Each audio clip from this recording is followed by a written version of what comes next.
Disorganized play. We're headed to a little place called the Sunless Citadel. That doesn't rhyme. That doesn't mean that it's not time to learn a little something about the dungeons and the dragons on Disorganized play. Let's join it in progress. Hello, everyone. Welcome. Hi. I'm your smooth jazz host, Tom Lommel, here to talk you through another exciting and encapsulating version of Disorganized play, the Sunless Citadel, the Dungeons and Dragons 5th edition adventure. It's part of the now classic anthology, Tales from the Yawning Portal. Let's go there. Let's step through that portal together, shall we? Reach out, take my hand, fold into my warm embrace, and let us indulge in the smooth jazz stylings of Dungeons and Dragons 5th edition. How long was I going to keep that bit up? It was a good question, wasn't it? It was a very good question. Sometimes I'm out of focus. Yes, there's a sword behind me. No, I won't be talking like this forever. Even I can't keep that. I would need a little prep in order to keep that character up for that long. Hi, it is Tuesday afternoon, just barely afternoon here in the beautiful environs of Los Angeles, where the heat is rising and the darkness is encroaching upon our poor party of intrepid adventurers as they delve ever further into the hostile and forbidden realm known as the Sunless Citadel. How was that for a segue? High five me. Thank you so much, everyone, for joining me. Every Wednesday here on Saving Throw, I run a D&D 5th edition game called the Ironkeep Chronicles. We are currently playing through the Sunless Citadel. Every Tuesday, I sit down with you to talk about what's going to be happening in this week's session. Every Wednesday, you can tune in and watch how that session actually unfolds. And on Thursday, I share with you my hopes, dreams, and regrets about how I wish it would have gone, or how I do not wish it would have gone. So, that is the format of our show. Along the way, I dispense dungeon masterly advice. Sometimes I take your questions, whether they're about the plot of the adventure or just about running role-playing games in general. Sometimes, usually those times are on Thursday. We might have some time today. Depends upon how our session goes. Hey, speaking of our session, what do we have on deck this fine afternoon? What has Tom Lommel prepared, or more specifically, what bullet points did he enter into his computer to prompt him to appear prepared? It's a very good question. We're going to ping the plot radar. This camera is a little closer than I'm used to. Ping the plot radar. We're going to talk about the elements that popped up or got reinforced last session, the themes, the ideas, the adventure hooks, the character hooks, the little bits of Schrodinger's clues, which have been sprinkled into our party's laps, and some of which are blossoming and some of which have dropped to the wayside. So we'll take a refreshing break and take a look at those. Then we're going to do a little bit more of a collaborative exercise. I don't know, collaborative in terms of you're going to watch me sketch through this. The art of reading and reskinning for theme. And I'll talk a little more specifically about what that is when we get to it. But it's a way of analyzing your adventure, or at least the adventure before you, and applying our plot radar, as we have laid it out, to the adventure as written, and reconciling those two things, right? As you play any, or as you run any adventure, your players are going to hook into certain elements much harder and overlook certain other elements that are written in the adventure that they just don't speak to them. And so this topic is designed to talk about using that information in a way that actually enhances the play experience. So designing your sessions to reinforce the themes that have emerged as a result of play, rather than just forging ahead with, you know, ignorant ambition, hoping that whatever the brilliant authors of our adventure have laid forth will engage our players in a way that they enjoy. So that's what we've got on deck today. Thank you everyone for joining me. I will just briefly, well, you know, we sort of our pinging plot radar is actually it also encapsulates a recap of sorts, right? I'm not going to go through a huge recap. You guys can go back and watch the YouTube or the VOD or whatever is currently available. But we are going to just hit some highlights from this past session and get those elements on the board and talk about like what came up and what stuck with the players and maybe what didn't. That's the whole purpose of Plot Radar, right? Very good. So with that in mind, let's switch over. I'm going to switch over into what I call show and tell time, and we're going to use our second web camera. We're going to use our second web camera to ping Plot Radar. So let's get that set up, shall we? And with a simple wave of his hand.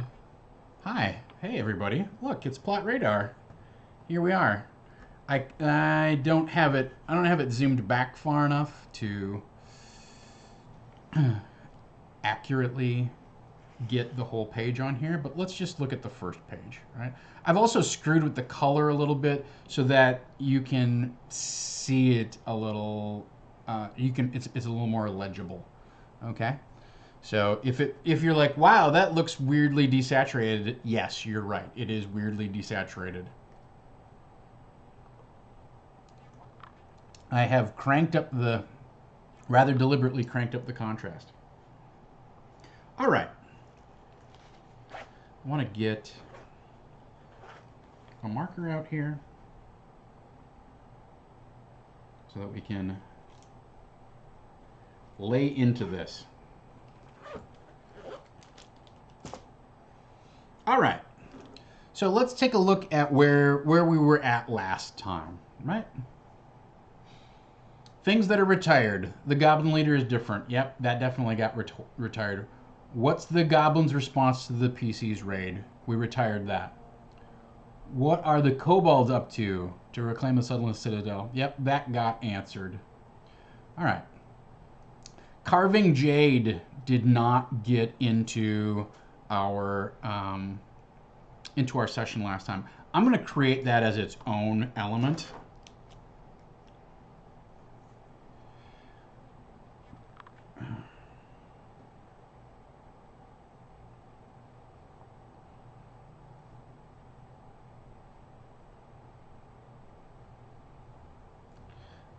And if you remember, it's Carving Jade and Bone. Now, what are the goblins up to? I think we addressed that pretty. They're hooked on drugs, right? Do we need to explicate that any further? I don't know. I don't know what to do with what are the goblins up to. I feel like what I'm going to do is move this over into the. It's really fairly closed. Some of this stuff I'm just going to take off. Like, I don't need. The Goblin Leader is different. I don't need this on here anymore. That can go away. I do recommend that you take snapshots of this stuff. I take a snapshot every time that we do Plot Radar. What kind of drugs? What kind of drugs? So I think we do need to get this Carving Jade and Bone either into the approaching or the immediate category. We need to think about that, especially because Amy's character is going to be back this week, and this is an element that is definitely tied to tack, right? That's all that matters, is that it's one of tack's elements. The twig blights actually kind of moved back. There weren't any twig blights in this past week's episode. I don't think that's a problem, but we're gonna see more of them. Do they need to be in this? I think they're more approaching, but we're kind of doing things a little bit backwards here, but that's okay. I'm gonna move them. I'm gonna actually push them back to approaching, right? So, the twisted results of Belak's experimentation. That it's funny because that was touched on. Like, the goblin leaders are different, and I think it got a little bit confused with the goblins are on drugs. In fact, let's make that an element in here. Let's make that something.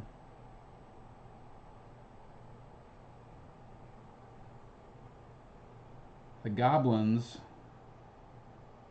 are addicted to Grinnick.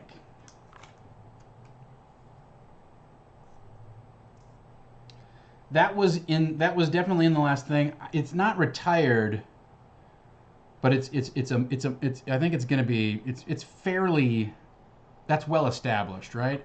There's probably more implications of it. We did have Belak foreshadowed last session. These things are, so let's Talk's voices. These things are sort of connected, right?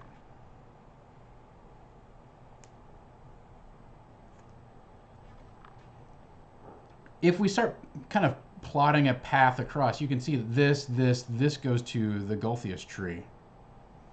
Okay, that is in fact my wife's sword that is in the background. My wife has started taking historical European martial arts, which is a like 14th, 15th century martial art style, where in the German courts, when they could not determine the veracity of something, they decided to let God determine the veracity of something. So, for instance, BSB Care stole my cows, and I go in front of the judge and say, BSB Care clearly stole my cows. Cows are missing. And BSB Care says, I did not steal your cows. I don't know what happened to them. Well, somebody is lying in that situation, theoretically. And so the German high courts would be, the German judicial system said, you're allowed to do a duel, and you will duel 4 months from now. You will have a duel to the death. And whoever is still living at the end of that duel, God has clearly judged them to be innocent. So that's how the case has been decided. And so this is a huge sidebar, but generally people would then find a way to settle, like pay the other guy for the cow even though he didn't take it or whatever it was. Fine. They would find a way, like, okay, I don't want to actually fight someone to the death, so I will negotiate a deal that makes both parties happy. That's generally what happened. But what did not happen, if that did not happen, then they would fight to the death. And so you had 4 months or 6 months or whatever it was to get really good at sword fighting. So that when you attack, when you got into this duel, you would kill the other guy. And there were entire schools that would advertise their services to train you how to become a dueling killing machine. So you are not trying to, like, penetrate armor. This is not the type of martial arts that would be deployed in the battlefield. There was a code involved or whatever. At any rate, Google historical European martial arts, sword fighting, and dueling, and you will understand what my wife is currently using or learning. So there you go. Yes. It is definitely trial by combat. It is literally trial by combat. So, all right. That's a nice, this is a little tangent there. We all learned something. Good. What else is on our plot radar? Let's run down. Goblins are addicted to Grinnick. Something that's not on here that we learned last session.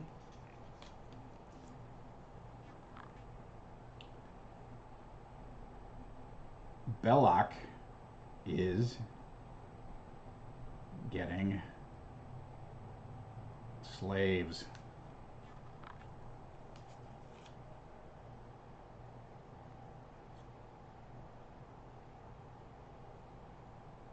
We got a lot of things like our board is starting to stack up, right? As our elements start converging. All of our disparate elements. What is Gregory and Dell's deal? I think we're gonna kind of like, we're gonna tag these two things together. This, I feel like Gregory and Dell's deal, we really have to start working on that.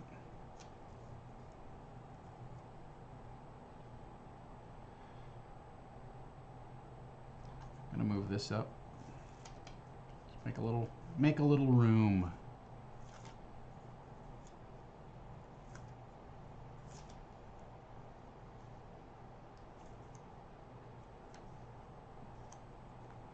We're just gonna tag those things together.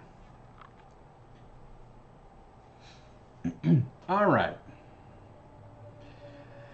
I like the idea of trial by combat. I think in a fantasy world like D&D, it has a lot more implications, especially when you consider, oh, you can get resurrected or whatever, right? Or especially when somebody can cast a Zone of Truth spell. BSB Care stole my cows. I did not. Somebody cast Zone of Truth. BSB Care, did you steal the cows? I did not. Trial's over. So once you get clerical and other, once you get divination and resurrection spells involved, it's a little weird.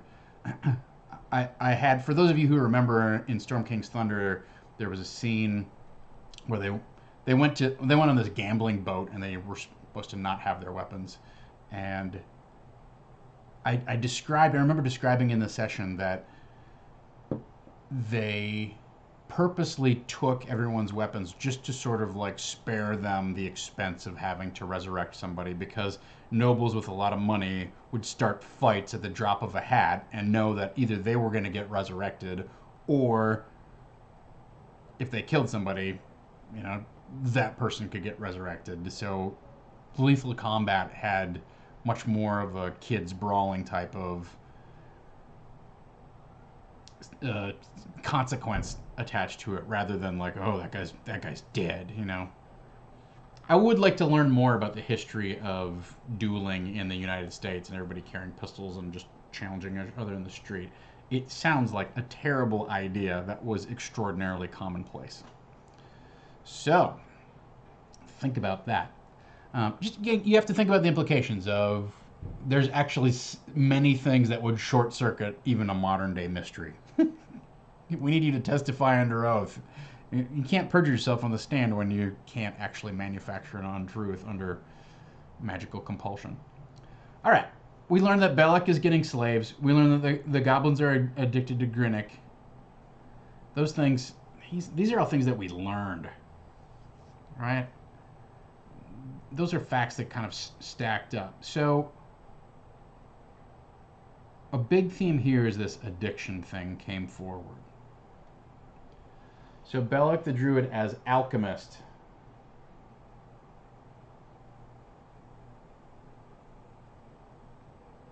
Boy, that didn't. Let's just do a whole new thing for Belloc.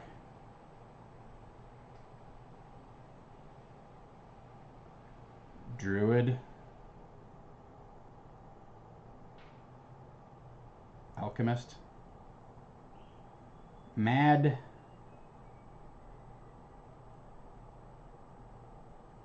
Scientist.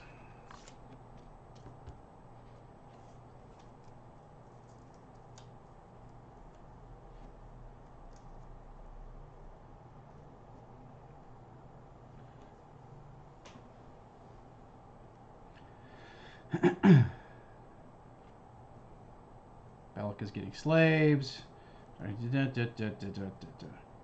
right. The only other thing that I So we have some things out here that are sort of just floating, right? We have this idea. I can't get close enough. We have this idea that Rainmaker is possibly made out of some sort of holy or divine wood, and we have this idea down here. How did Thon's father really die? That's sort of an open question. I'd like to get Thon involved. Like I'd like this to be some sort of poisoning, right? So we need to start working in. Where did we put? Yeah, Gregory and Dell. What their deal is. That needs to become far more explicit. We had a scene where Gregory seems to be maybe following along with at Dell's compulsion or urging. That was a vision that we had. We had a vision of the Golthius tree. That came out. So we had the Birdsong Prophecy came out. The Birdsong Prophecy is Belloc. I feel like that can be retired, right? Like that definitely went into the closed and retired pile. All right. This Golthius tree turned bone into jade. Those things are sort of attached. We may want to look at, when we look at this, when we look at the structure of this device, this tool that I'm using, we might look at making sure that like things that are connected somehow get color coded. Ding, ding, ding. Those things are all, as opposed to using a piece of string or whatever. But it'd be interesting to. I think there's possibly some ways to go. One easy way would be to color code the stickies, right? So all of the green stickies refer to the Golthius tree. All the pink stickies would refer to Belloc. All of the yellow stickies are whatever, the goblins. Oh, yeah, that would be an interesting. That would be a more refined way of helping to string these things together. All right. What else did we learn from last session? Those were the main things, right? Goblins are addicted. We had that was a huge scene. There's some sort of prophecy, kind of like hallucinogenic quality to some of the drugs that they're taking. They're not just explicitly taking Grinnick, although they appear to be dramatically hooked just on Grinnick. We did not foreshadow very much what's downstairs. And we did foreshadow who this Belloc character sort of is, right? So this is our plot radar. If I'm looking at things that are immediate, that are coming up, obviously we need to figure out what Gregory and Dell's deal is. The twisted results of Belloc's experimentation needs to come up. And the Golthius tree, which is over here, needs to start figuring in here somewhere. This is our plot radar as it stands. I think it is fairly. That's a good snapshot of where we're at. Just to review some of our distant elements. The Iron Keep is still dangling, along with the 44,040 pigeons. They got that dragon key 2 sessions ago. They have now forgotten about that. So that is sort of falling into the dormant category here. A Chardalong came up several sessions ago and has now retreated into the background. I feel like we're almost at the point where we've wrapped up the part of the Sunless Citadel that is the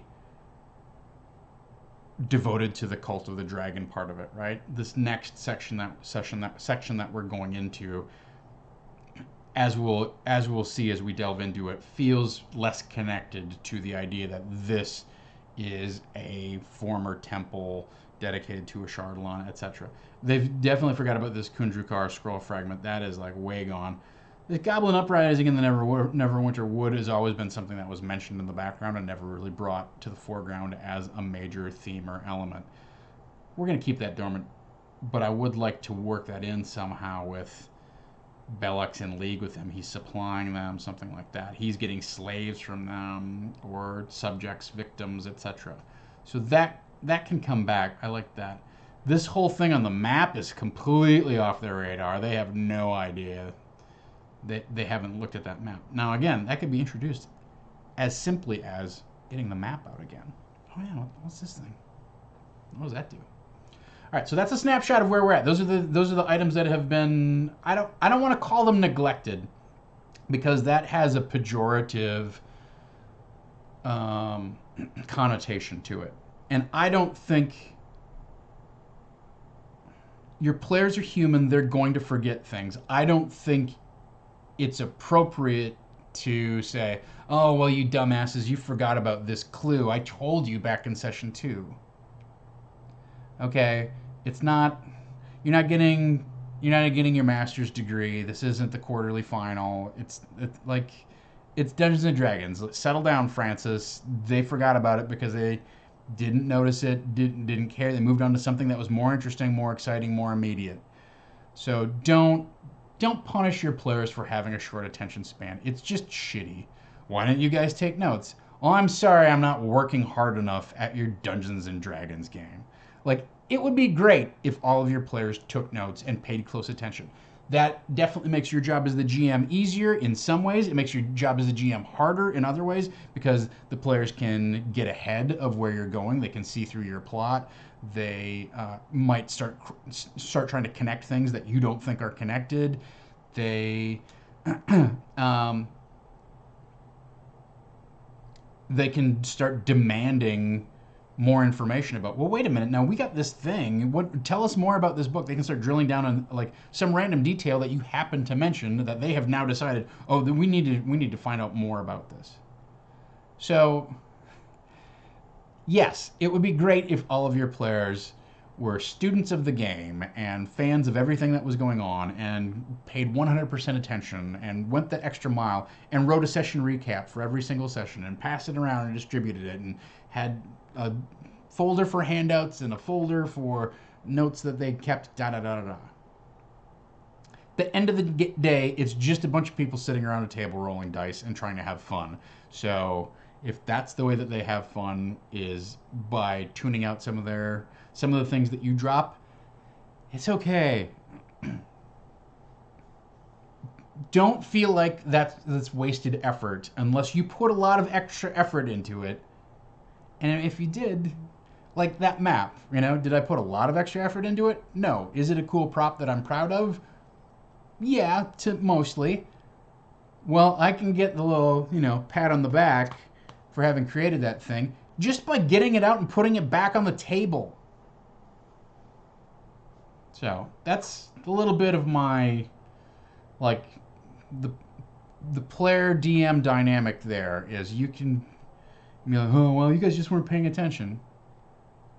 Okay, if they're chronically not paying attention, I agree it's an issue. But expecting them to have a detailed notebook, et cetera, et cetera, et cetera, is not a reason to like go nuclear on your players or to start like punishing them. Shadzar says, the wasted effort I feel is when you have to repeat things 200 times because someone was looking at Twitter on their phone. I mean, that's an issue, and I've certainly been guilty of that.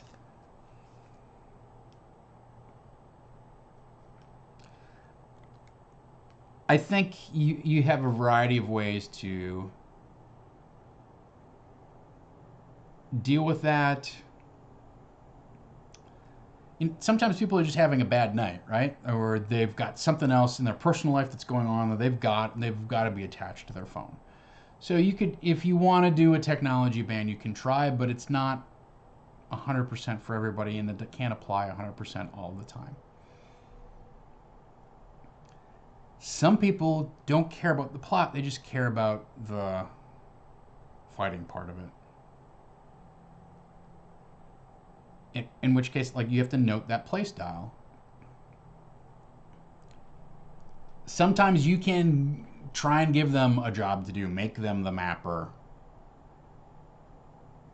do something that gets them like physically, tangibly involved in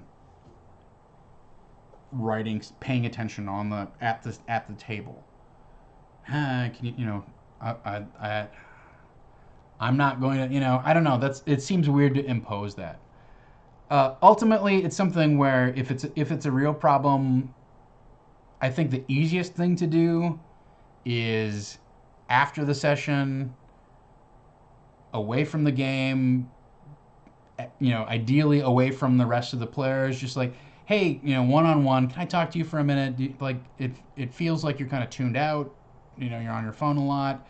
Is there something with the game that needs to change? Is there something going on that like you're gonna be, everything's cool, but like I feel like I have to repeat myself a lot, and I want to make sure that you're having fun and that it's fun for everybody else at the table, because it kind of feels like it's slowing things down. It's making me frustrated.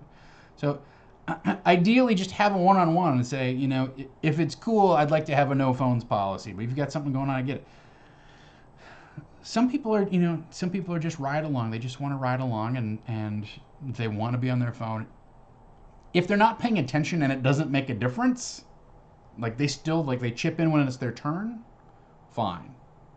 Like that's something you may have to accept, that that's their play style. Is they're a very passive player, and as long as just tell them, as long as when it comes around to your turn, you know what you want to do, and I don't have to re-explain a bunch of stuff. I don't care. Tweet whatever you want. Please don't distract the other players.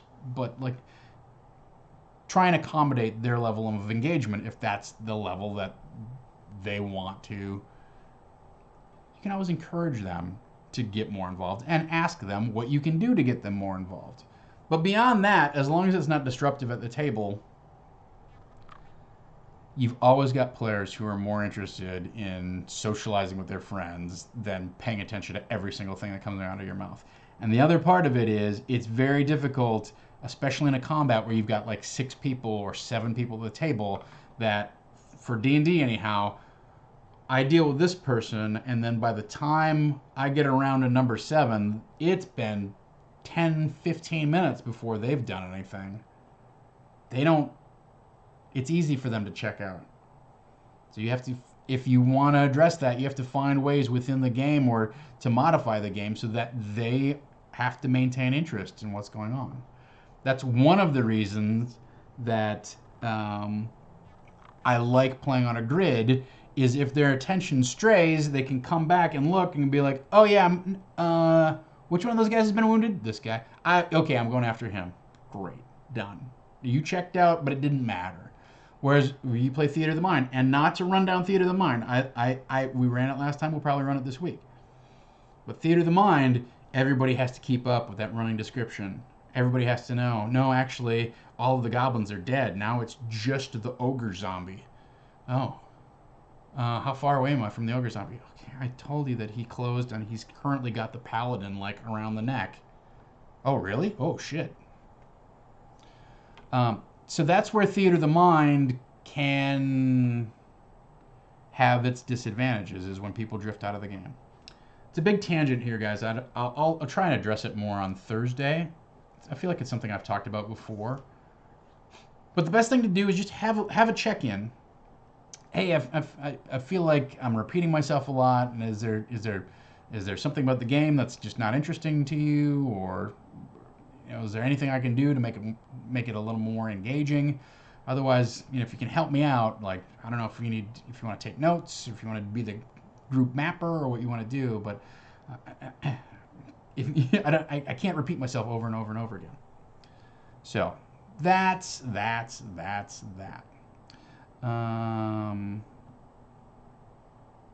Yeah, when you're streaming, you might have some problems too. Sure. I mean, that's a whole other issue, is like playing while streaming, right? Our streaming is all in person, which is nice. Oh my, look everybody. This brings us to our second bullet point. The art of reading and reskinning for theme. All right. That's the second half of our show. Very good.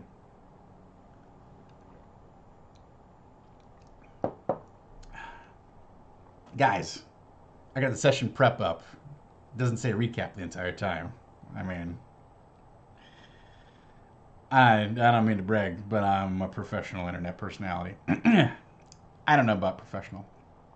So the art of reading and reskinning for theme. What does this mean? Let's go back over to show and tell. Let's stay here for a moment. I would like to lecture. I would like to hold court before we do this. All right.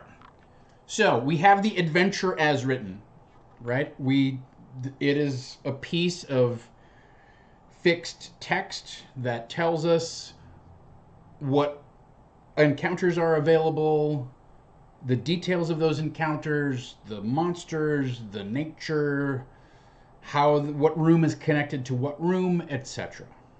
Okay, that's all fine. Great. So we have, running a published adventure, we have the material as written. In the course of play, our players are going to receive and value different elements of our adventure differently, right?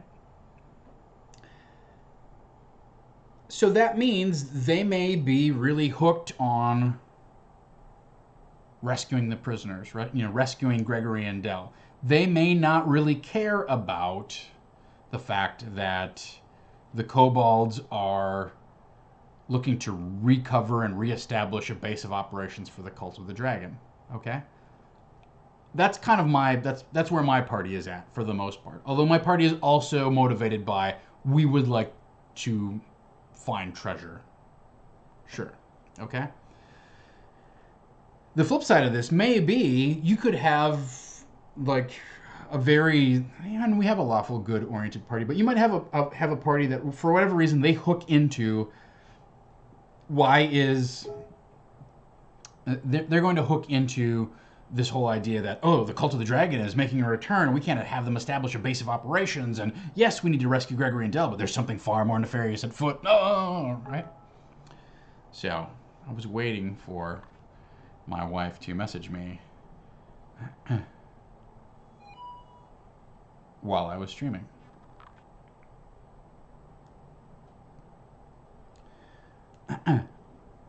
So you have the adventure as written, but each group is going to respond to each group that plays it is going to respond to different things in the text. Additionally, I, as the dungeon master, am going to respond to different things in the text. I think this is a really cool encounter, and I want to make sure that it gets highlighted. Or I think this encounter is kind of flat. I want to find a way to tweak it or turn it or change it or whatever it is. I have some ideas that I want to bring into this adventure. Obviously, like I have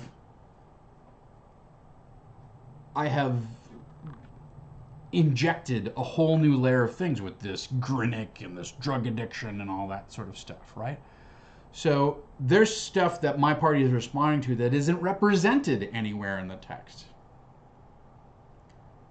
That's normal, okay? The crux of the issue here is that we are dealing with a fixed set of materials which is unable to respond to the play experience that happens at the table each week, and is largely unable to reflect, except in sort of the most general and abstract ways, the actions of the party, right? If a module reflected all of the possible outcomes and did sort of a decision tree,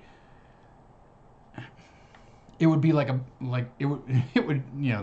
page count would be quintupled, and it would read sort of like a bad video game. So that's the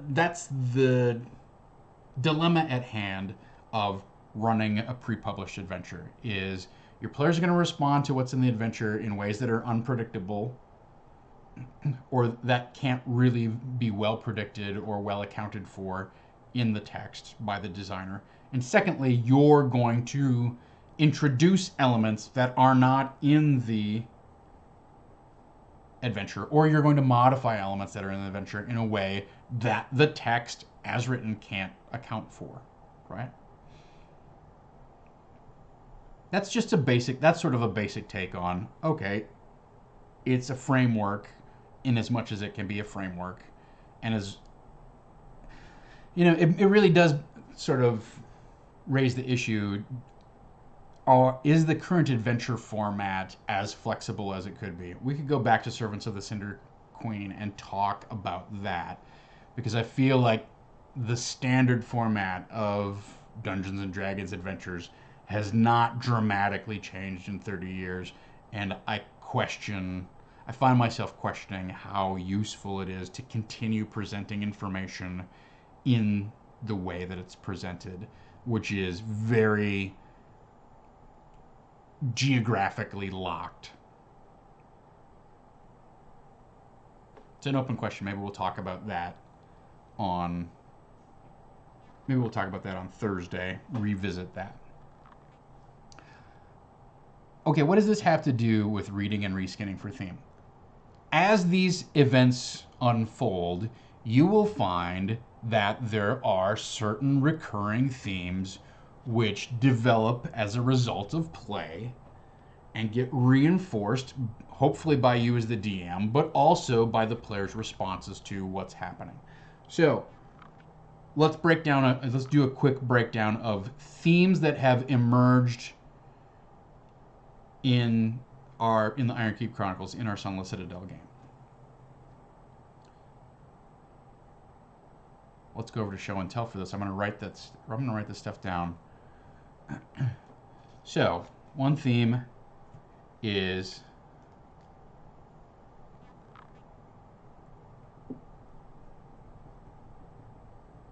Talk's voices. It's not very legible right now. It's getting a little bright over there.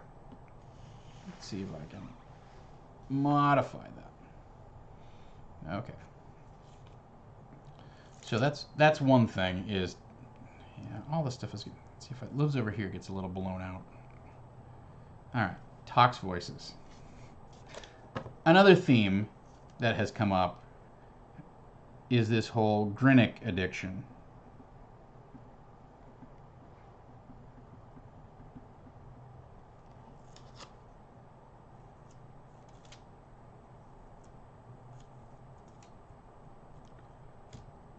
That's something that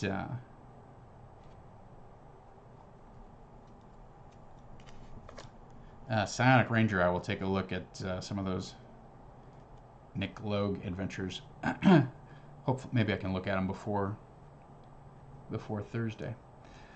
Grinnick addiction is another theme that has come up. What is another theme that has come up? Goblin mutation.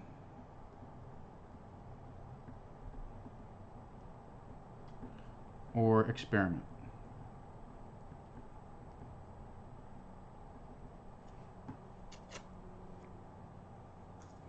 That's another theme that has come up. And then finally, something that we know is coming but has not been established is this, just whatever Belloc and whatever the Golthius tree really is up to, right? Just the Golthius tree, and pardon the pun, but I'm going to call it its vampire roots. Okay, so those are 4 basic themes that we can apply to the Sunless Citadel, to my playthrough of the Sunless Citadel. This is incredibly specific to one particular character. It affects the whole party, but it's a theme that has to be addressed.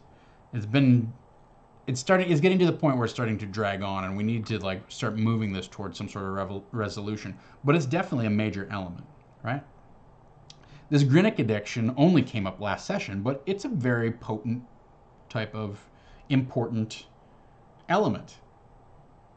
It's not a very common fantasy element. It's certainly a common element if you're to be playing like a cyberpunk story or something like that.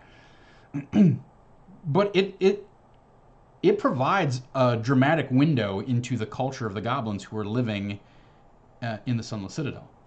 This goblin mutation and experiment thing is also a major theme that sort of got dropped a little bit, but could stand to get reinforced and fulfilled. And finally, this Gulthias tree with its vampire roots, that's something that we know is on the horizon. That's a distant plot element, Schrodinger's clue kind of thing, that is going to get fulfilled, right? So those, I would say, are our major things. I mean, there's something going on with the kobolds and things like that, but I don't think the kobold stuff needs to be really reinforced or revisited, other than maybe like, oh, you found this key in it. There's part of the dungeon that you haven't explored, etc., etc., etc. So, those are our themes. Helps to make a list. Those are the things that are going on in my game. What I want to do, or what we're going to do as an exercise here, and we'll see how well this plays out. But I think it's going to be insightful. We have essentially right here, this is the last level of the module, right? This is all the encounters that we have left, unless they go back and revisit some areas which are not, which they haven't explored, right? That's fine. So what I would encourage you to do, and what we're going to do here as part of this exercise, is we're going to take our various themes. I gotta find a better way to shade this. We're going to take, I have an idea. See if it works.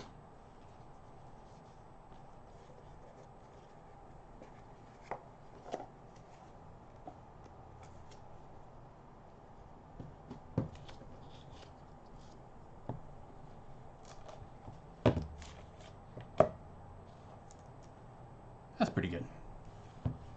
See, guys, see what having an iPad does for you? I'm cool now. We're gonna quickly go through the remaining rooms in the adventure, and we're gonna see whether they tie into any of our 4 themes. Okay?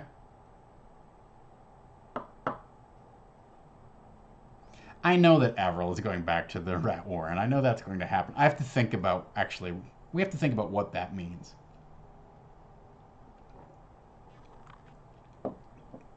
All right, so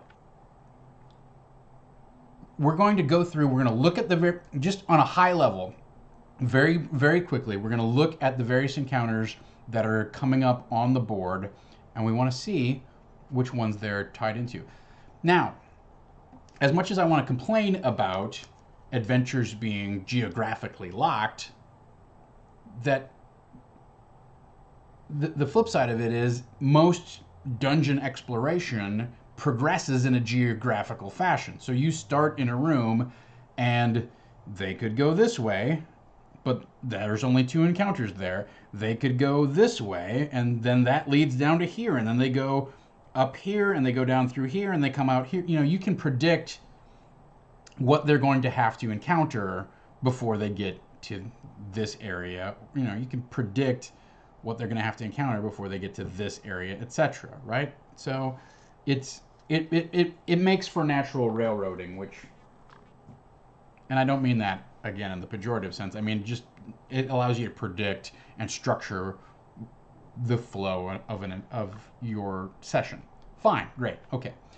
But with that in mind, let's go through, see what's in the material as written, and see how it relates to the themes that have evolved in our game. So I'm going to slide over a little bit. Noises. Come with me, friends. I'm over here. Look into my kitchen. All right. I'm not dramatically off camera. All right. Let's just take a look.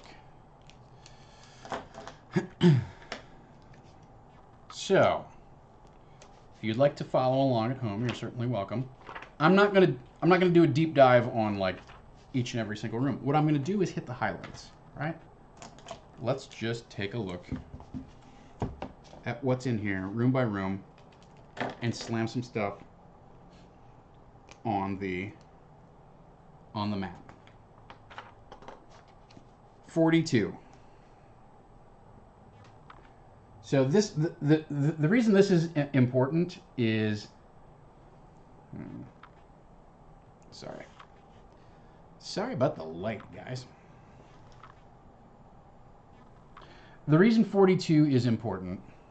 I'm gonna adjust the camera back a little bit. It's a little hot. I'm gonna turn it down.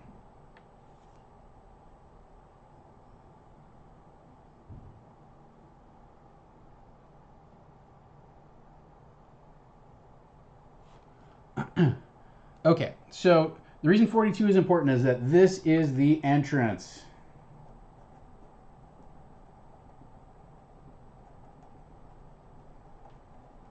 We know that they are going to encounter this room. There's no question. There's no way to not encounter this room. Okay? As written, it has twig blights and skeletons in it. Okay? Great. Done. There's nothing else. Like I said, I want to cover this in a very high level of at a very high level. Also, it says that the creatures from Area 43 come to investigate. Bugbear, 2 giant rats. Very good. That's that. Done. What else do we got going on here? 44. So there's this weird rift.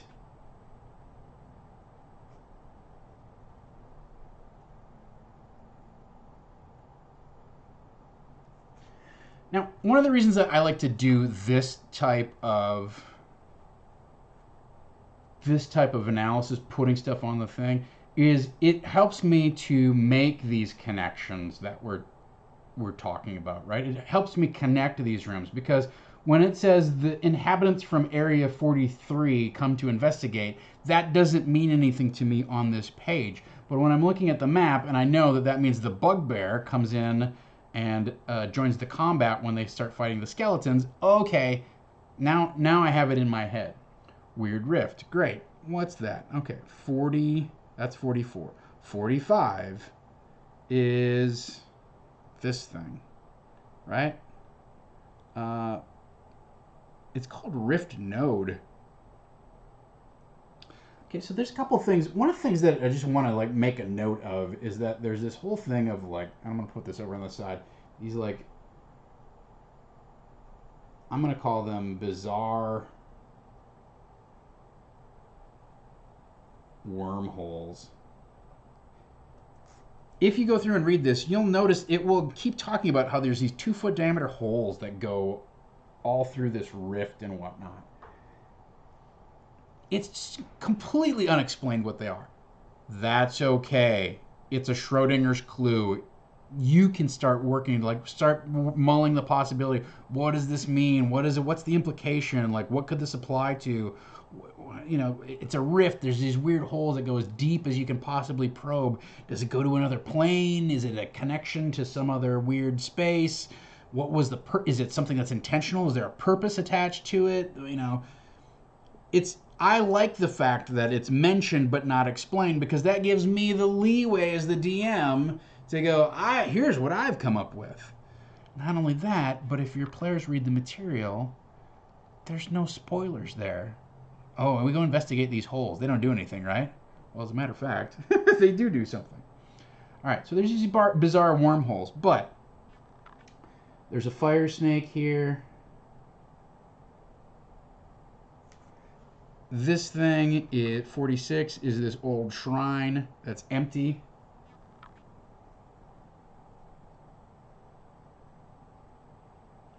Okay. This gets a little complicated, but we're just going to call this Balak's Lab. Then we go over here to 49. All four of these things, first of all, 48 is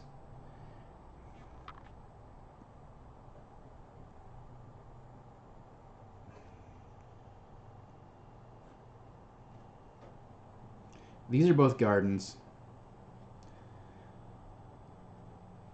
And then all four of these things are arboretums.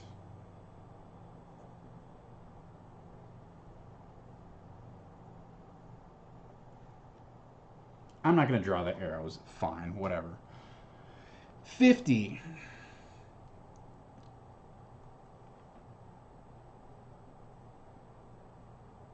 Shadow. And worth noting here is that this is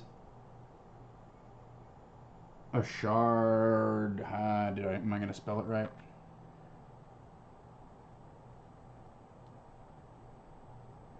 Chardalon's Shrine. That's specifically called out.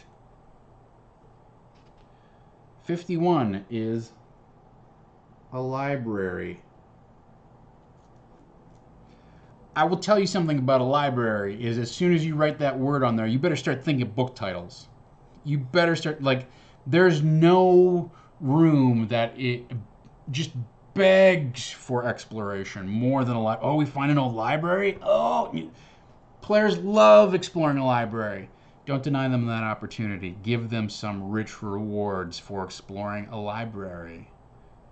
Even if you just want all of the books to be destroyed, guess what? Their method of destruction tells a story in and of itself. It looks like there was a terrible fire here. You find the bones of a dead dwarf in the corner. There are weapon marks throughout the, in the beams and in the floor. Oh, okay, there was a fight here. It looks like maybe the dwarves were making some sort of stand, or does it, I'm going to search the dwarves' body, etc. So even if you don't want to come up with a bunch of book titles, or if you don't want to put a secret door behind one of the walls, or whatever your sort of standard library encounters are, don't ignore that possibility. There is nothing more disappointing in a game of Dungeons & Dragons than you walk into the library. You're surrounded by books. The game comes in a book. You're dealing with people who love reading, who love a world of fantasy, and then you tell them that there's nothing to find, nothing of note. All of the library books are mundane and are of no interest. You're deliberately cutting your own, you're undercutting your own play experience right there when you do that. You're subverting the avenues of possible fun. So think about that's a very powerful word to put on the map. When you write down library, expect something to happen. Put extra prep time into that. It's a room that is ripe for feeding players clues. Don't deny yourself the opportunity to do that. It's so hard to feed players clues in a way that doesn't seem ham-handed. This is an incredibly ham-handed way to feed your party a clue, and they love eating those ham sandwiches. Give me another one. Oh, what's this book say? Are any of them magical? I look at another book. This is one of those areas where that pillar of D&D called exploration just turns into a full-blown tree, and you just start picking fruit off of that thing, and the players just start gorging themselves on knowledge, whether it's related to what's going on in the adventure or not. This is a room that just you can go just absolutely off the wall with supplying them with flavor about your campaign world and possible hooks for something down the road, etc., etc., etc. Those things can easily get lost. Fine, okay, but there's a huge potential for payoff here. Whenever you put a library on the map, give it the attention that it deserves. There's this weird underpass thing for no particular reason, which is fine. We're almost done. 53. Belloc's study. Is Belloc here? No. The answer is no. So, study. I wrote studs. Belloc's studs. Yeah, he is. That remains to be seen. Belloc study, and then this is sort of split into three areas, right? So there's 54. There's gobos.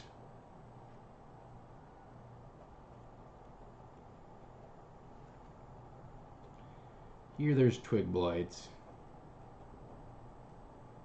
And over here is Belloc and the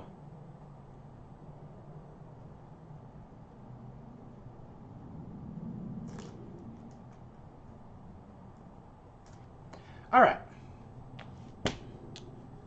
That's all I need to know out of that book. Right. So what all I have done is I have just basically tagged all of the remaining encounters, right? Like certainly there are other adventures that like include random encounters, and there may be event-driven encounters, etc., etc., etc. However,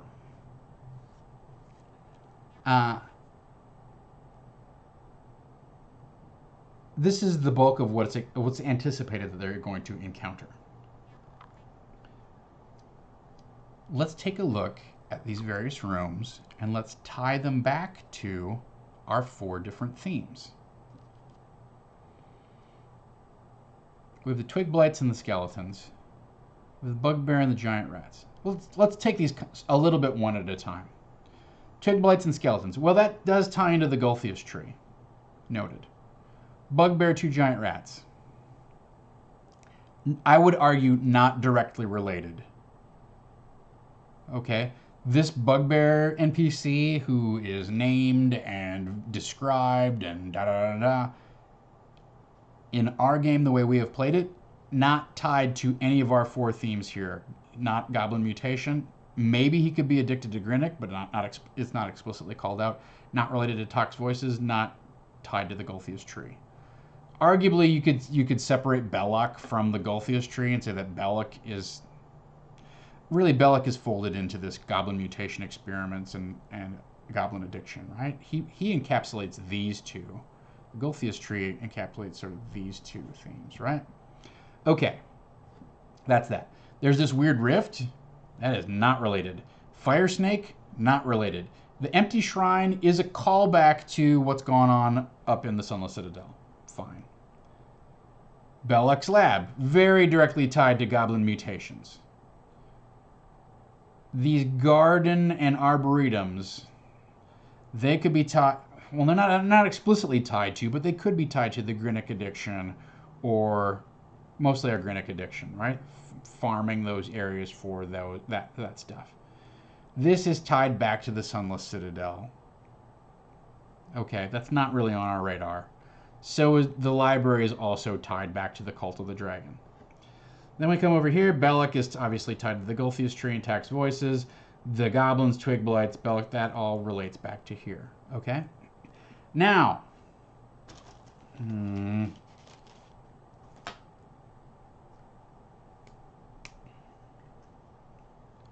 a very crude division of these things goes as follows.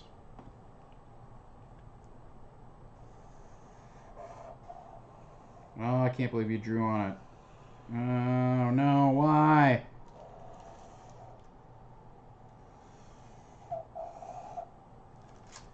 These rooms are related to either the Grinnick addiction or the goblin mutation experiments. So this major theme of the goblins are screwed up by whatever they're growing, whatever's going on, whatever's happening to them, that these rooms are all tied into that. Okay? Likewise, I don't have a different color marker, but it doesn't really matter.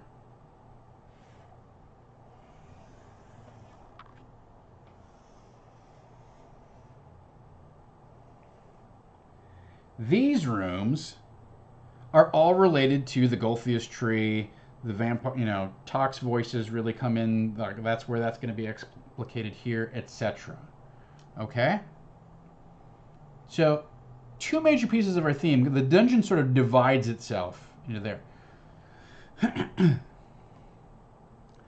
One of the things that I would encourage you to do is look at the rooms that don't fall into one of these two places and see if it's worth keeping them as these standalone kind of callbacks to the Cult of the Dragon or not.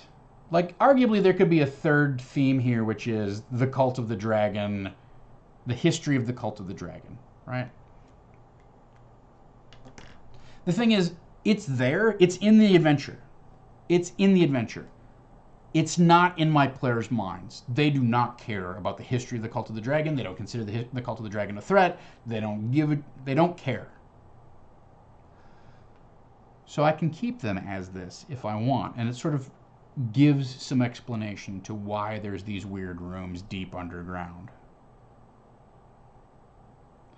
But this room is 80 feet below the other one, and yet somehow it stayed intact, and it just feels like very disconnected from the rather coherent set of rooms that we had upstairs on level 1. So let's think about maybe changing these rooms to be more in line with the theme of what's going on in one of our 4 dominant themes. The other thing is that we have really 3 rooms: the fire snake, this weird rift, and the bugbear with the 2 giant rats, which aren't directly connected to any of our themes going on in our adventure, right? This whole weird rift with the fire snake thing, like I said, I like the fact that it's a weird detail, but let's see if we can find a way to have it tie into something that's going on here. What the issue that I see with introducing this weird rift without any forethought, just plugging it in as written, is it introduces a new theme. It introduces a new set of elements that the players don't understand. And when you do that, the players only have so much attention span, right? So they can only keep really, they can only keep 3 things in their mind at one time. And when you introduce a 4th one, one of the other ones goes away. Okay, you're lucky if your players, honestly, like a lot of players can only keep track of 2 things, but I really believe like your players can focus and retain 3 things, and when you introduce a 4th one of them's going to go away. So when we introduce this weird rift and this like kind of extra dimensional fire snake thing that's going on here, it starts diluting and taking away from our theme of goblin mutation, Grinnick addiction, and foreshadowing the Golthius tree type of stuff, right? Or that element to it. So I want to spend some time thinking about, okay, could this weird rift in this fire snake somehow be different, somehow not become something that's going to pop up on the plot radar as like, oh yeah, we should find out what the deal is with those holes. Okay, all right. And more importantly, we have this bugbear and his giant rat friends out here that's just sort of sitting on the sidelines. Hasn't been foreshadowed, has not been introduced as an element,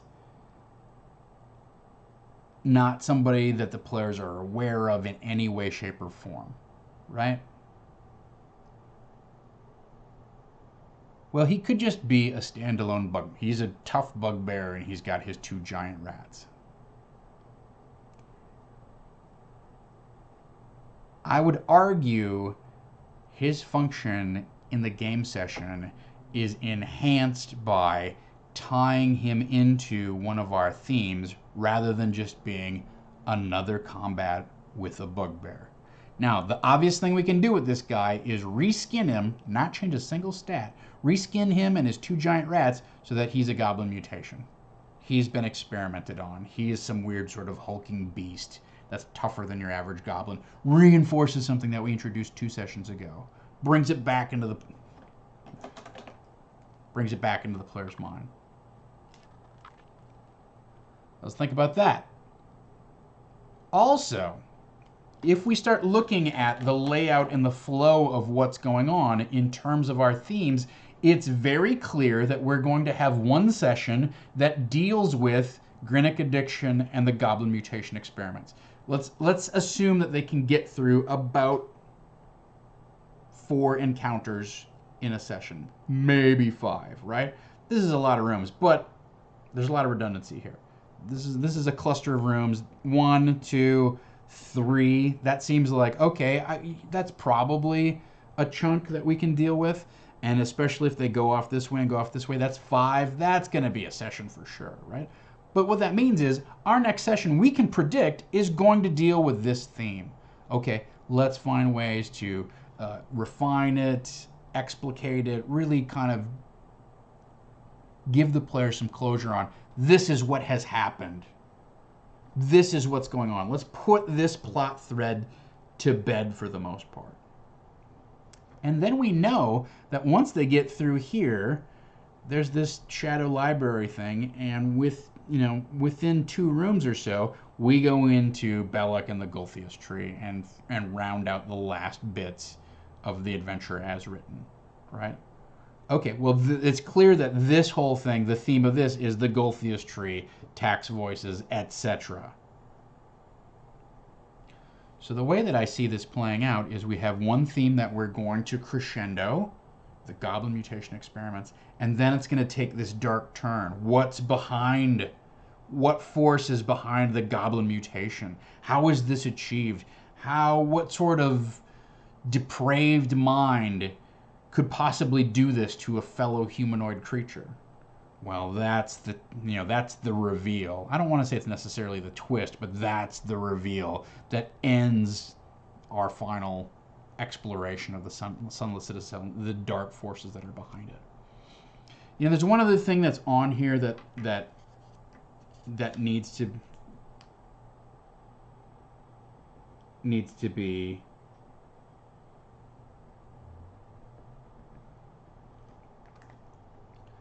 flagged, and that's Gregory and Dell, right? So they need to be worked into. They need to be accounted for. Ostensibly, they're accounted for in the adventure as written, and we have to start making decisions about, is the way that we've been playing it out compatible with the way that's presented in the text? Because we have our own spin on it, and the players have a much more personal relationship to Gregory and Dell than the stated hook in the adventure, which is a random party of adventurers has gone missing. Do us a solid and go find out what happened to them. So this is a way to look at the adventure as written and start analyzing it and re-editing it and re-skinning things so that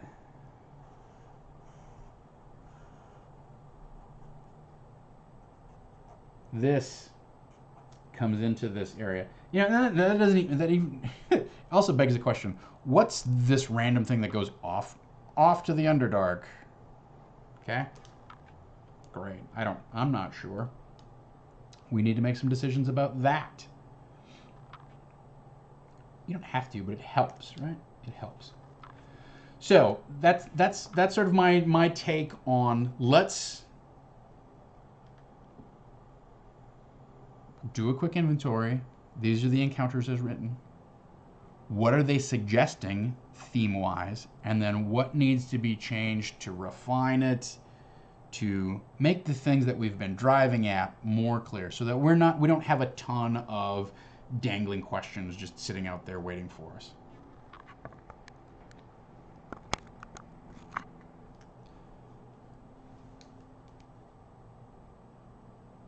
All right. And I think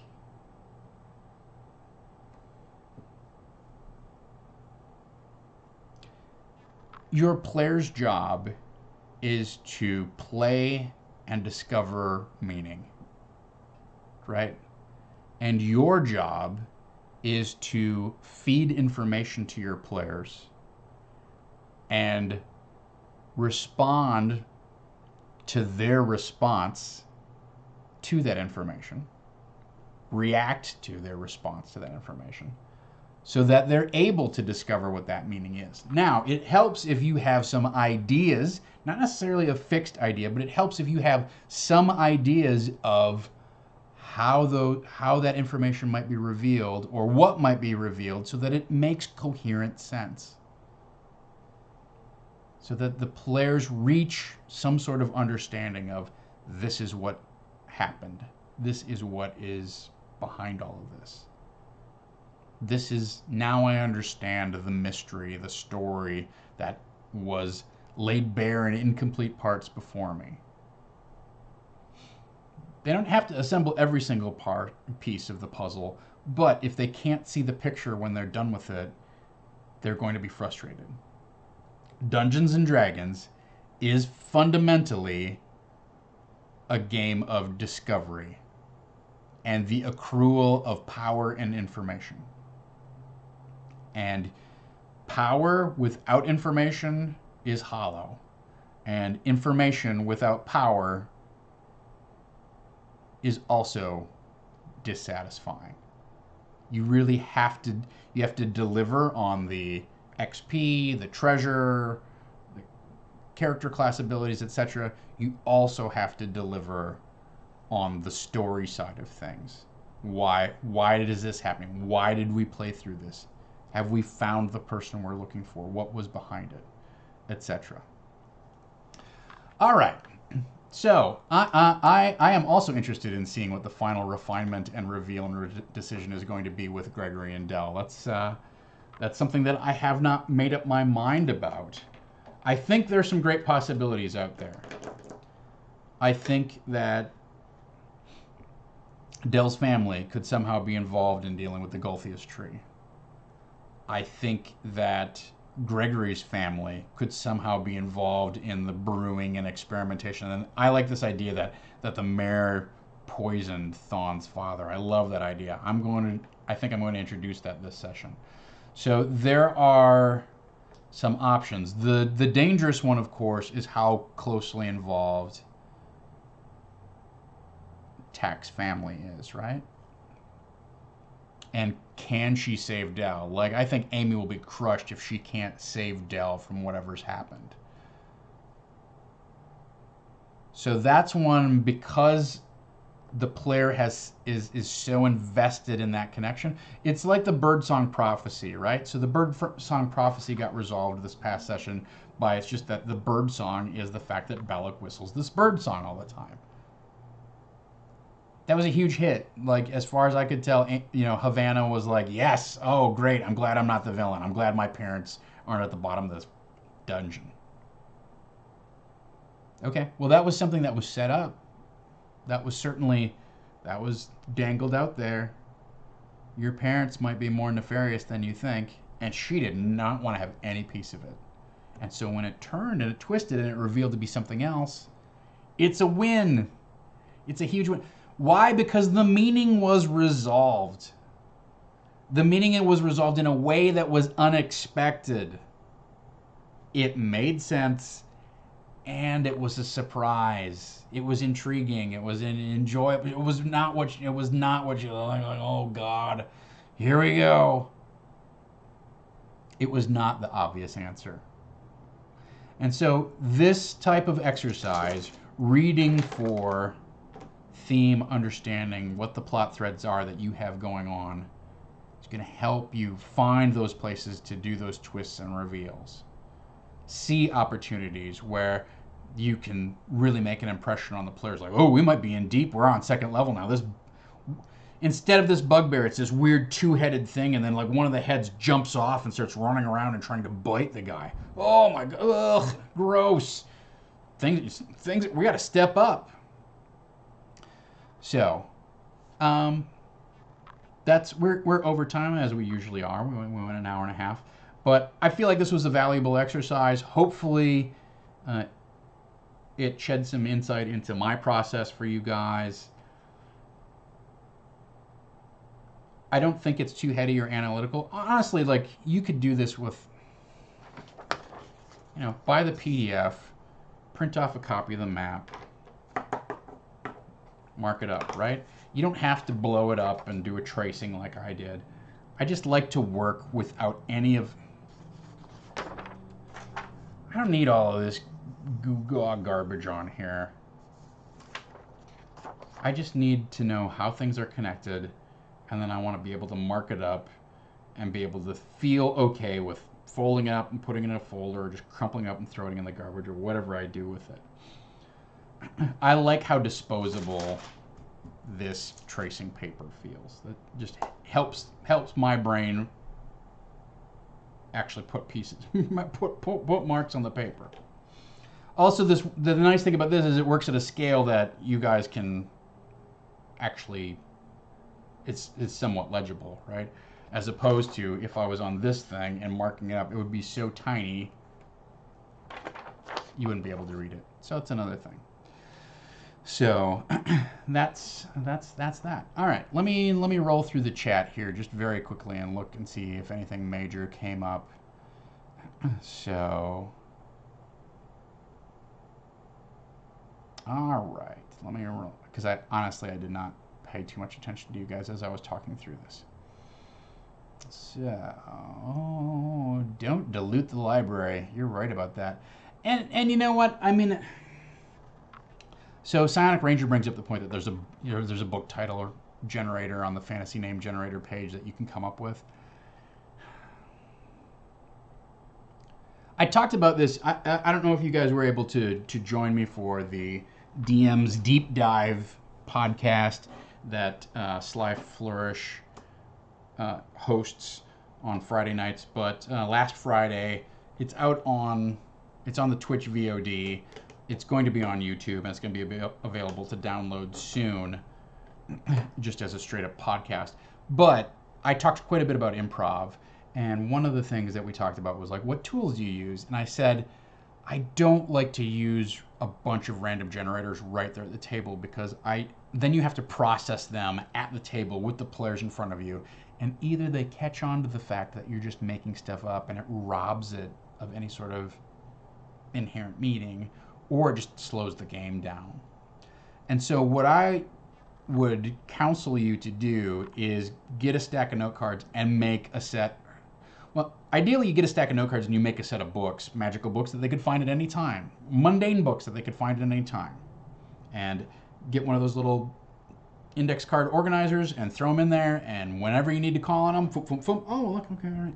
Yes, you find a book called The Book of the Helm, which describes in great detail the exploits of a dwarven warrior who lived in Shadowdale and ended up, or at least retiring in Shadowdale, and claimed to have fought a great green dragon named da-da-da-da. Now, obviously, like, I've got an improv background, so I can make that crap up on the top of my head if I need to, but even I don't like doing that, especially when I've got 5 people staring at me going, what do we find? There's the cooking of that situation with the expectations that are involved. So I'd encourage you to make a list ahead of time, either as a stack of index cards that you have in your little DM binder that you can like whip out whenever you need to, or when you go through and make your notes about the adventure, just write, one of the book titles is in there. Well, let's just do 2 or 3 more, and then maybe have an idea of what some of the general topics are, or how those books were destroyed. Does that tell a story? And call it good. So just write down 3 titles. Your players, that'll be plenty for them to chew on, right? If they're looking for more than 3 things, you're investing a major amount of time in this encounter. That's completely unexpected. Well, then you just gotta kind of fight for it. But also, players can also sense, like, from the description, how long the description of a room is, how much detail is in that description, how big of an encounter it's supposed to be. If you say, there's 2 shelves in the corner, and the rest of the library looks like it's very thoroughly burnt and it's moldering husks of book spines and torn covers and that sort of thing. Well, they're going to investigate at most 3 things. Shelf 1, Shelf 2, and then the ashes, right? If you consider Shelf 1 and Shelf 2 as one separate area, they search 2 things and you go, okay, when you're done dealing with that, the encounter's over. Okay, well, it seems like we've searched everything in this room. Let's move on. If, on the other hand, you describe that there's 5 different things, there's a desk and there's a filing cabinet and there's a shelf behind, there's a shelf of books behind glass and the glass is all shattered. There's another shelf over here that looks like it's been tipped over. There's a corpse in the corner. If you describe all of that detail, you might be thinking to yourself, oh, I'm doing a wonderful job of painting every single corner of this fantastically rich world. You're also potentially overwhelming the players, but players receive that information, receive those details as action items. Okay, we've got to investigate the glass shelf. We've got to investigate the filing cabinet. We've got to investigate the desk. I want to search that corpse. Now it becomes a major encounter. Now you're invested in spending a lot of time in this room, whether you wanted to or not. Oh, I was very clever. I made sure that every room was meticulously detailed. Yeah, and it took 3 months to play through 5 rooms of the dungeon because everybody needed to search everything. So keep that in mind. That's why, but one of the reasons I don't like using use a random generator to help you generate the ideas that you put in your notes, so that when they say, what books do I find, you can say, pull the title off of your, you've pulled the title off of the random name generator that's given you the inspiration to say, oh yeah, this is a book on ancient halfling poetry. No. BSB Care says the rifts, these weird extramental rifts areas, you could tie it into the spark of Thon's dad or tying it into the Iron Keep. Flash for the keep itself through this extra dimension.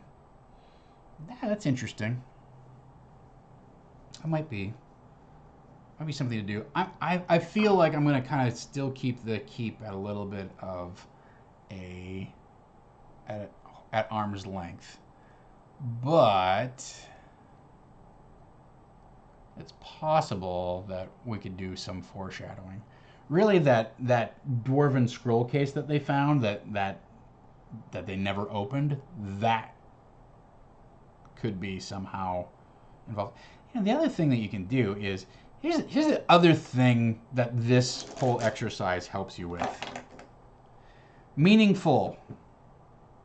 Side quest detail. Climax of the adventure. Extraneous. This type of analysis gives you an idea of stuff that you can just plain edit out. Who cares that this area is connected to the lab? Why make it this circuitous route? Is it to give them a choice that's ultimately just the illusion of choice? We went off here and we found these 2 rooms. We ended up in the lab regardless. Well, these 2 rooms don't tie in thematically to anything else that's going on, so who cares? Take that door out. Good. Streamlines things. Oh, adventure's really on rails. Who cares? Is this a better play experience to go way off topic and then come back into the lab from the backside? If you want them to come into the lab from the backside, just make a weird secret door that they find. Good job, you found a secret door. Players love finding secret doors. Oh yes, sweet. We come around here. Oh, we're in the back of this weird lab. Oh, let's peek in and see what's going on. Oh, you see goblins, like they don't see you because you're looking through the eyes in the secret door. Cool. Now you just had now they did something cool. Far more cooler than we open this, we spend a lot of effort opening this door, there's an empty shrine and you don't find anything. Or we go down this weird rift area that nobody understands and a fire snake attacks you for no reason other than it's a snake, it's mean. I'm glad we talked about this because I love the idea that there's a secret door that goes back here now. I think I'm going to change that. So that's the other part of this, is that it gives you editorial insight to not only reskin things to connect them to your themes, but also edit out the stuff that isn't connected to what your players are hooked on.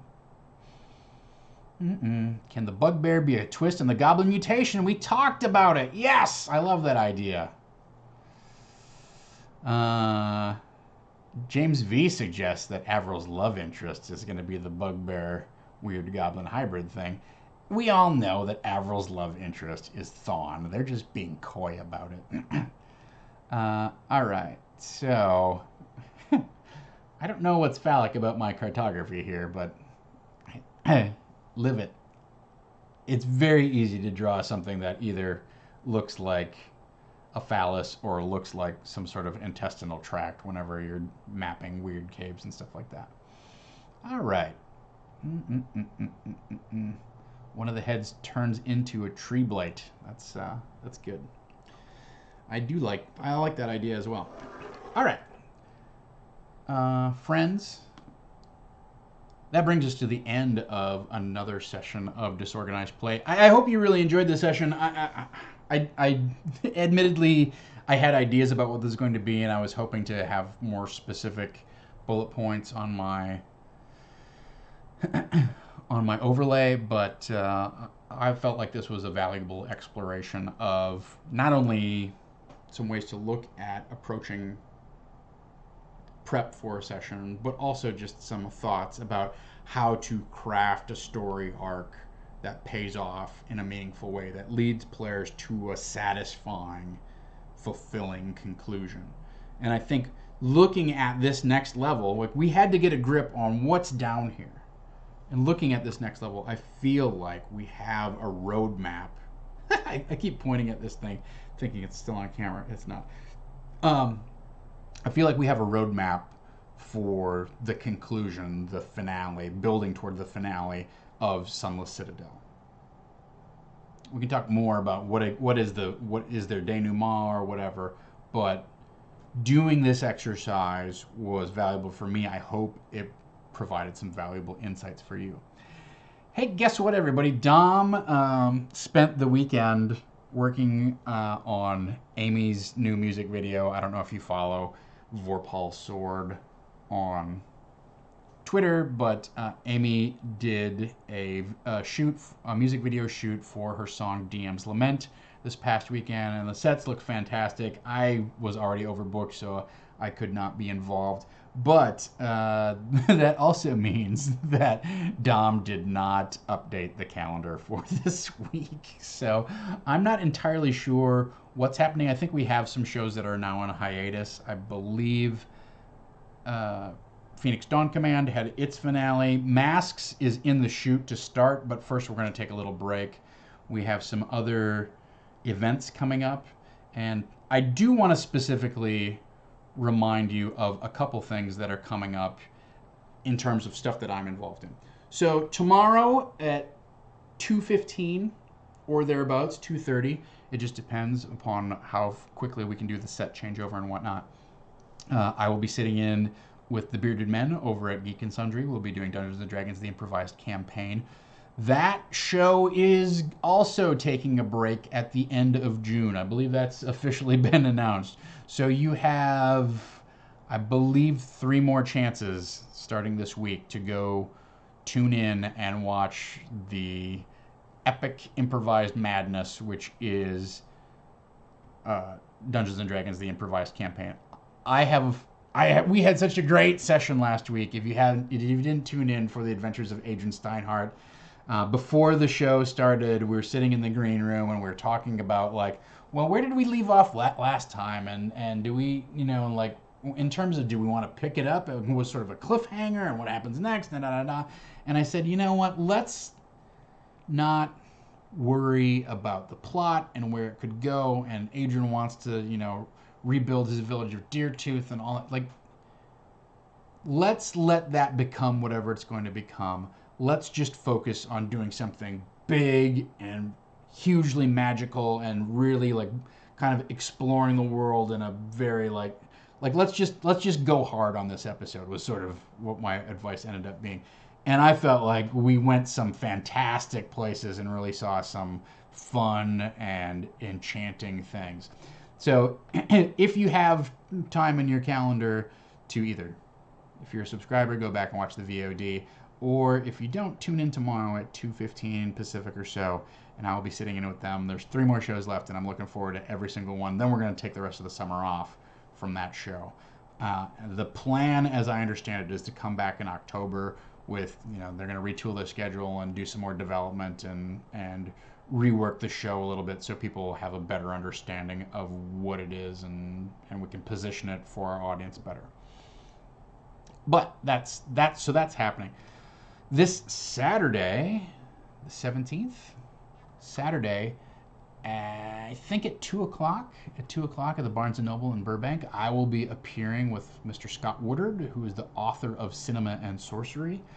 And you can sit down with us. We're going to play a quick game of some kind of Dungeons and Dragons and talk fantasy films and movies and general nerdery. Scott worked on the new Flash Gordon RPG, which is forthcoming from Pinnacle, I believe. So it will be a nerdy time if you are in Burbank. Me and Dom and Gaurav will all be there along with Scott, indulging in some just general geekery. So join us for that. 10 days from now, we are having our 24-hour charity marathon, our live stream that supports the Alzheimer's Association, The Longest Day. It is a charity that is near and dear to my heart. I announced this last week, but I want to reiterate it. So a couple things.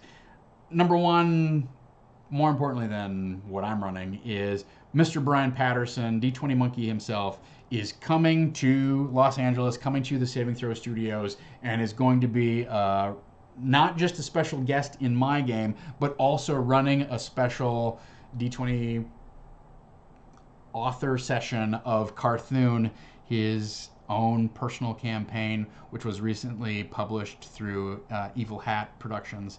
And I'm very excited to be playing in that game. I think it's going to be D&D. He's kind of kicked around what the concept was and then whispered something to me about what it might be, but I don't have enough details to tell you exactly what it is. But Saturday the 24th, my portion of the marathon starts at 8 o'clock in the morning, goes till noon. I will be running Unlikely Heroes is the title of the session. We're going to be playing the old Marvel Superheroes game. I've got it in my bag. Where are you? We're going to be running Marvel Superheroes, the old M-Shag adventure game. The premise is that all of the players are tourists in Las Vegas. Little green men from outer space come down and unleash weird mutating radiation and begin threatening the townsfolk, or the fine denizens of Sin City, and you develop weird powers as a result and have to fend them off. If you all remember the old school universal table,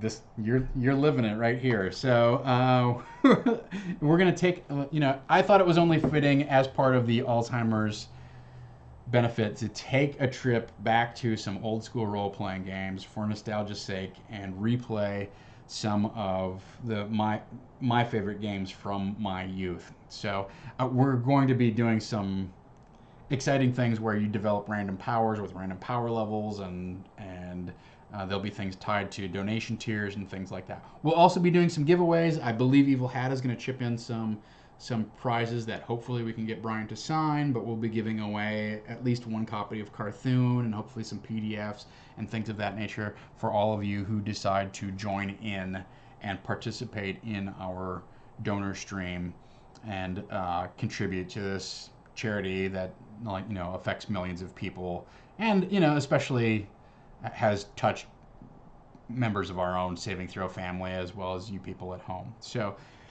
it's going to be a great time. It's for a worthy cause. I hope you can join us in 10 days. I hope you can join me tomorrow night for the Iron Keep Chronicles. We will see how all of this plays out. What sort of nefarious connections will arise in my devious brain? What sort of curveball are the players going to throw at me? Will Avril's character violently insist on taking on that rat warren before they go any further into the Sunless Citadel? All of those questions and more will be answered tomorrow night at 8 o'clock. So, thank you so much for joining me. I'm Tom Lommel. I want to thank Farquaad, our moderator. I want to thank everyone who's a Patreon supporter or all of our regulars who tuned in. It's great to see you all. I will be back here tomorrow night at 8 o'clock, and then I will be back on Thursday for the recap show. Thursday at 2. All right, until next time, ladies and gentlemen, let's dungeon! That's not the calendar you got. What? 114.2 is what I say in a row. 114.2. And I only give it that 0.7 bump because that's not the calendar. Dom, where's the calendar, Dom? What happened to the... Dom? What happened to the calendar?